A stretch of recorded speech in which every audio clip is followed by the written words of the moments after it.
we'll see how this goes.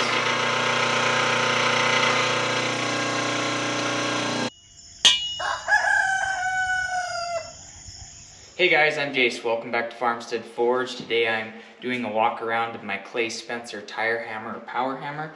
Stay tuned till the end and I will tell you the one thing that I would really consider maybe doing just a little bit different if I built another one. Alright, so this is my power hammer. A lot of you guys in earlier videos were just asking to do a walk around. I'm just now getting around to it. So I can't go into any specs or anything on this because they do have a copyright on these.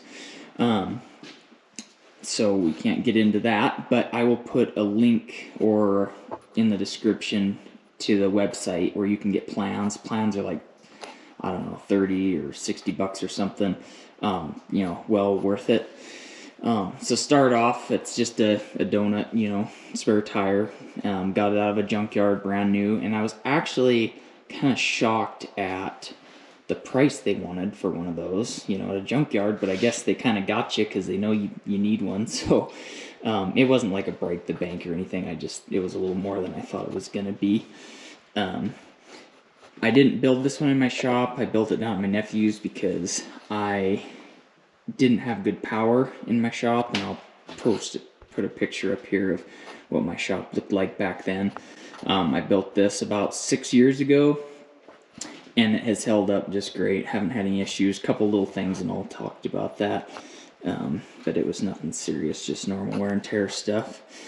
Yeah, the old breaker box that you see in that picture, it was, if I did any kind of welding, it would trip and then you about couldn't get it started, but we're bang on the side and it'd start, and yeah, it was really sketchy, but got a new wiring set up in here now. So the one thing that the plans called for was a milled pulley here out of, you're gonna laugh at me because I can't say this word, aluminum, there we go, or aluminium for some of my friends. So we couldn't find anybody that would mill one or wanted to take the time to mill a couple for us, and the guy we did find, he wanted just an ungodly amount. So we found a couple pieces of, I think they were drill stem or well casing or something, that were the right diameter, and then we found a pulley that would just fit inside, and we'd put them on and we'd spin them and we'd tap a little bit until we got it running as true as we possibly could, and we'd tack weld it. And then we'd spin it again, and we'd tap on it, and spin it again, and tap on it, and we'd tack weld it. So we had it in about 4 or 6 places, and then we welded it up, and it's actually super true. So just kind of what you can do if you think outside the box a little bit.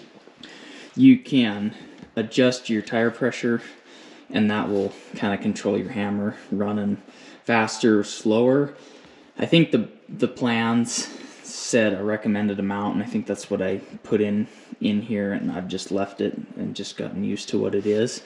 These hammers are super controllable. I mean, I'm very impressed with it. Maybe in a little bit we will try to crack an egg with it, but I'm a little rusty, so might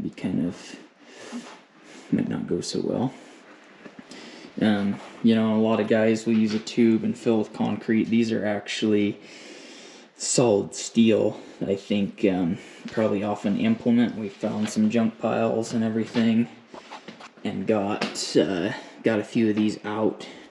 Me and my nephew each built one. We both got plans and we just built them together. I have got just kind of a tool hanger bracket on here. It was just a quickie 5-minute deal, so it's kind of rough, but it's nice to have for different tools for the hammer. And then the concrete we cut out, and that was kind of a funny story. You can see my floor is all heaved up in this old shop, and so they recommended digging down. I think we dug down like 4 feet, and you can see where it's cracked around the hammer. And then 4 feet down, dug it out. I actually have a video of my toddlers helping me with that, and it's pretty cute. But so we went to cut this out, and because I figured the concrete was only like 4 inches thick, and it probably is uneven everywhere in this old shop, but this particular spot, it was like a foot thick. We cut down, or 1.5 foot thick, I think we cut down with a big concrete saw.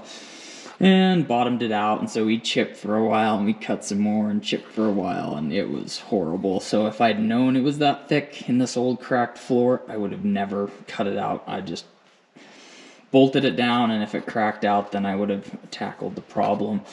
My nephew, because his was in a rented shop at the time, he mounted his on railroad ties, and it actually worked really good, and I think it's still on railroad ties, and you gotta step up to it, so I don't like that.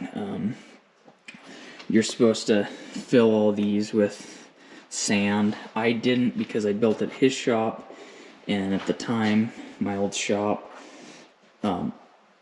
I could just barely squeak the tire under the door, and I was doing all that by hand, and they're pretty heavy, so I didn't want to have all that extra weight, and I've just never got around to filling them. It'd probably be a lot quieter, but it just hasn't happened, so maybe someday when I have extra time.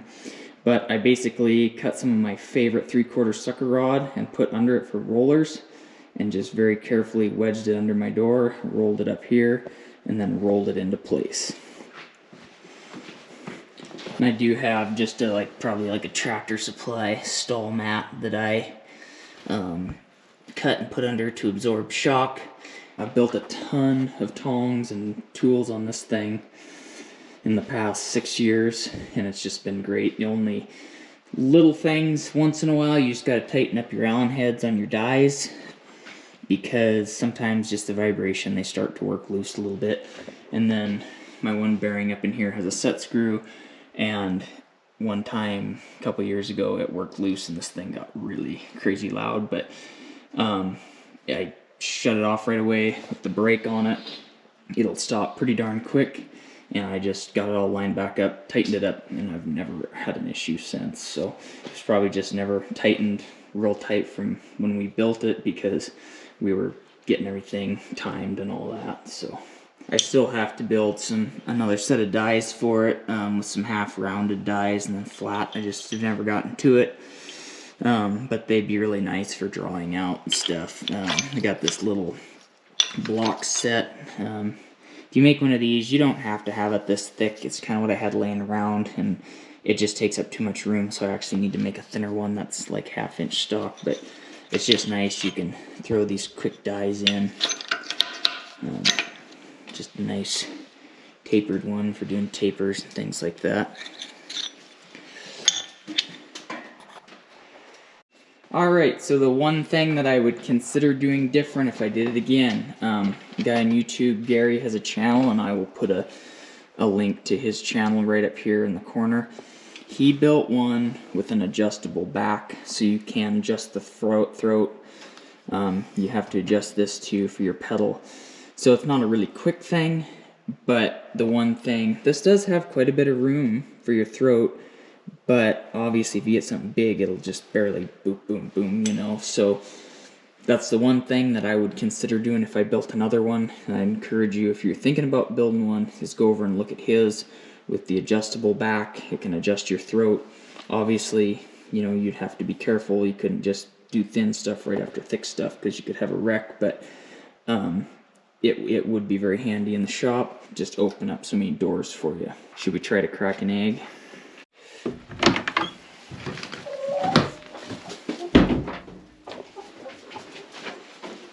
Come on, don't let me down, chickies. I know, don't get mad. Oh, you have one. Sorry.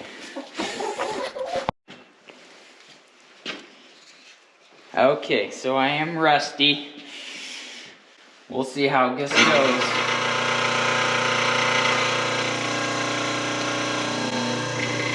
Oh! Ah, no!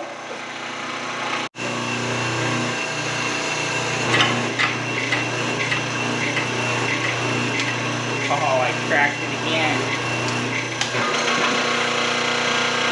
See what I mean about the bigger throat? Alright, let's shoot for a little more familiar material here.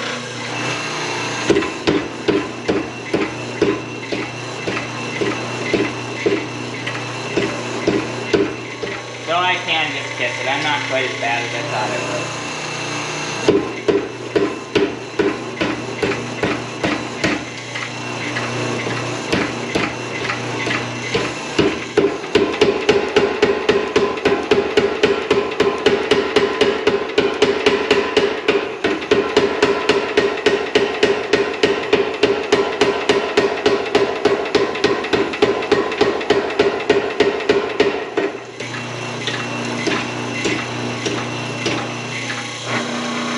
Really bad with eggs, apparently. Hey guys, I hope you enjoyed this quick walk around. If you're considering building a power hammer at home, this is definitely the one I would go with. For some affordable plans, you can build one pretty reasonable and don't be intimidated by it. Like I said, go check out Gary's, check out the adjustable back, and see what you want to do from there. If I ever get another hammer for the shop, I probably will go with an air hammer.